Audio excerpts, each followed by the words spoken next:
Evrensel bilgi merkezi, düşünce çekim yasası. Evrene pozitif mesaj yollamak ve düşüncelerin tüm evrenin dolaşması ile ilgili olan bu yasa hakkında detaylı bilgiler vereceğiz. Düşünceleriniz iyi ve olumlu ise olumlu ve pozitif tüm enerjileri çekebilirsiniz. Çekim yasası kimilerinin hayatındaki gelişmeler için önemli bir yere sahipken, kimileri için ise tam bir hüsran söz konusu. Kişiye göre değişiklik göstermeyen ve herkes için aynı şekilde işleyen bu yasa, tam olarak anlaşılmadan birçok kişi tarafından istekleri doğrultusunda kullanılmak istendi. Amaçları bilinçli olarak tüm isteklerini elde etmek olsa da istediklerini elde edemediler. Elde edememelerinin ana nedenlerinden birisi de hayati önem taşıyan bu evrensel yasayı basit bir araç olarak görmeleri ve kullanmaya çalışmaları olmuştur. Her ne istiyorsanız elinize bir kağıt alın ve bütün istediklerinizi şimdiki zaman kipiyle yazın. Örneğin beni seven, bana değer veren biriyle tanışmak ve onunla bir mutlu ilişki kurmak istiyorum deyin. Bu kadar basit. Gerisi kendiliğinden oluşacaktır. Evren bunu sizin ayağınıza getirecektir. Tabii bunun için bir takım uygulamalar vardır. Birinci kısmı istemek. Evet, istemek diyorum çünkü ne istediğimizi bizler bilmiyoruz. Bu sebeple ikilemler arasında gidip geliyoruz. Ne istiyorsunuz? Öncelikle onu belirleyin. Kafanızda ve yukarıda anlatıldığı şekilde bir kağıda dökün. İkinci kısım ise niyet kısmı. Yani ne istediğinize dair tamamen niyetlenecek, böylelikle onu ne kadar çok arzuladığınızı kendinize ve evrene ispat edeceksiniz.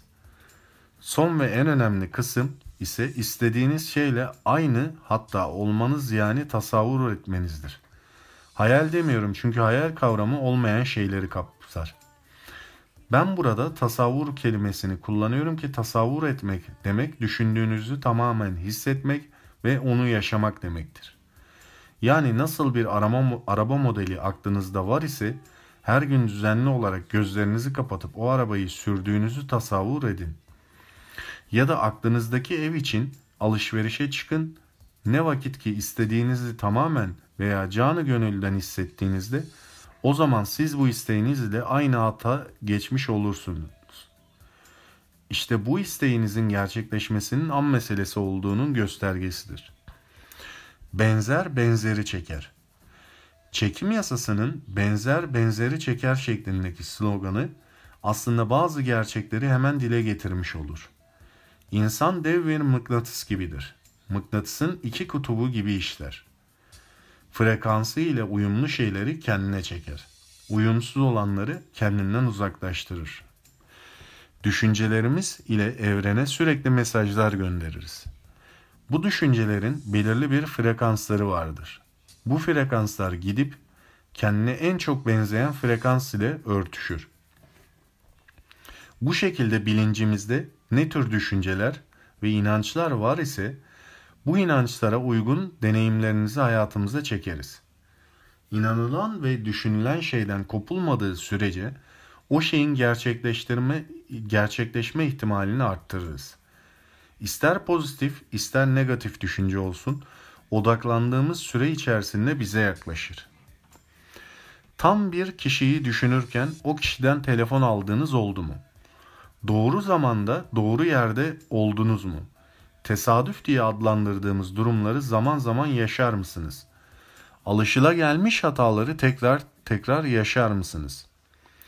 Yaşadığınız deneyimler, olaylar, içinde bulunduğunuz koşullar, eylemler bilinçaltınıza iletilir ve inancınız olarak kabul edilir.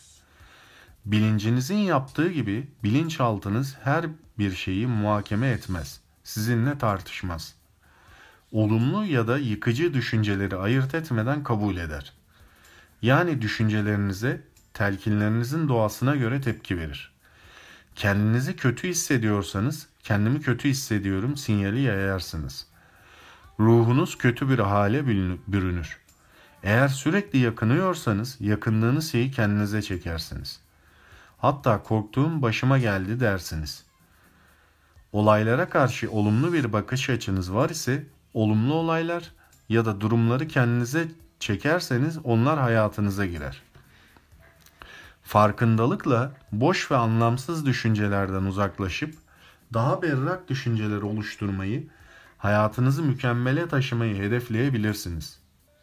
Sınırlayıcı, kısıtlayıcı düşünce kalıplarını fark ederek hayatınızdan çıkarıp yerine güçlendirici, yapıcı inançlarınızı yerleştirip hayatınızı bu inançlarınız doğrultusunda şekillendirip mutluluğu, bereketi ve sevgiyi yaşamınıza katabilirsiniz. Aklıma gelen başıma geldi dediğinizde başınıza gelen şey sizi mutlu etsin. Etrafınızdakilerin yüksek çıkarlarına hizmet edecek harika bir şey olsun. İşte bunu istiyordum ve çok şükür oldu diyebileceğiniz harikalar yaratın. Çekim yasası işe yarıyor mu? Düşünce dediğimiz zaman beynimizdeki nöronların elektrik salınımlarından ibarettir. Ama aynı zamanda düşünce bu durumda bir enerjidir. Atom bilimi olan kuantum hayata farklı bir açıdan bakmamıza neden olur. Kuantum fizikçi şöyle der: madde yoktur. Her şey beynimizin algı mekanizmasında kurulu bir düzendir. Madde yok ise o zaman şu anda bu yazıyı nasıl okuyorum diyebilirsiniz. İşte bunu ilişkilendirmek ve anlamak biraz zaman alır. Madde dediğimiz kavram tümüyle atomlardan oluşmuştur. Kısaca her şey atomlardan yani enerjiden meydana gelmiştir. Fizikte hatırlayın, maddeyi oluşturan en küçük yapı taşı atomdur. Atom ise enerjidir. Kısaca size kuantum gözlüğü versem dünyayı bir bütün halinde trilyonlarca küçük ışık olarak izleyeceksiniz. Her şey birbiriyle bağlantılıdır. Kısaca düşünce bir atomu değiştirir, bir atom diğerine etki eder ve diğerlerine de ve sonunda her şey birbirine etki eder. İşte bu hayatımızı değiştirebilir diyorsanız üzgünüm ama kuantum evren ile atomüstü evren farklı kurallar ile hareket eder. Kısaca bu yaşadığımız, gördüğümüz, dokunduğumuz, tattığımız hayat ne kadar katı kurallar ile çevrili ise kuantum evren o kadar esnektir.